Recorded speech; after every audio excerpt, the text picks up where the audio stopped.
हरियाणा विधानसभा चुनाव में कांग्रेस का माहौल देख पार्टी छोड़ने वालों की बीजेपी में एंट्री मुश्किल हो गई है।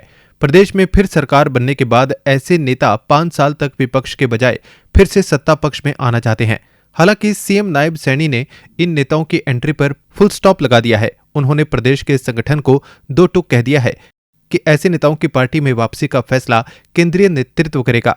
इससे बीजेपी में वापसी का जुगाड़ लगा रहे या लॉबिंग में जुटे नेताओं को झटका लगा है।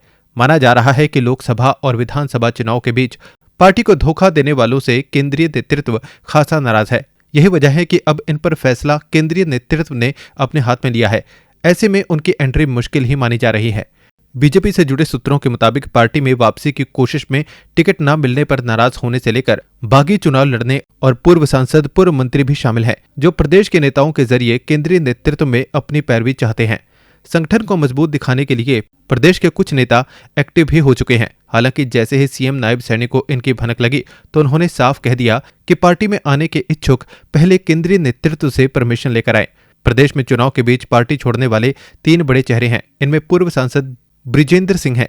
पूर्व सांसद ब्रिजेंद्र सिंह पूर्व मंत्री बीरेंद्र सिंह के बेटे हैं। वो लोकसभा चुनाव के दौरान कांग्रेस में शामिल हो गए। विधानसभा चुनाव में उन्हें जींद की उचाना सीट से उतारा, लेकिन वो भाजपा उम्मीदवार देवेंद्र अत्री से चुनाव हार गए। दूसरा नाम रणजीत चौटाला का है। पूर्व मंत्री पीएम देवीलाल के बेटे रणजीत चौटाला ने विधानसभा चुनाव से ठीक पहले बीजेपी से बगावत की। जब बीजेपी ने उन्हें रानिया से टिकट देने से इनकार कर दिया तो वे नाराज होकर बागी तेवर दिखाने लगे। विधानसभा चुनाव में बगावत करने के बाद उन्होंने जेजेपी के समर्थन के साथ रानिया से चुनाव लड़ा, लेकिन वो हार गए। तीसरा नाम अशोक तंवर का है। तंवर की भाजपा छोड़ने की सबसे दिलचस्प कहानी है।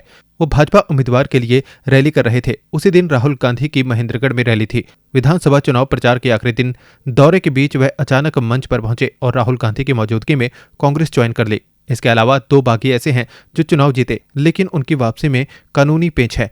इसमें भाजपा से बागी होकर चुनाव लड़ने वाली देश की सबसे अमीर महिला सावित्री जिंदल और गन्नौर से होटेलियर देवेंद्र कादियान शामिल हैं, जो चुनाव जीत गए। जीत के बाद वह भाजपा को समर्थन दे चुके हैं, लेकिन कानूनी पेच होने के कारण वो पार्टी में शामिल नहीं हो सके।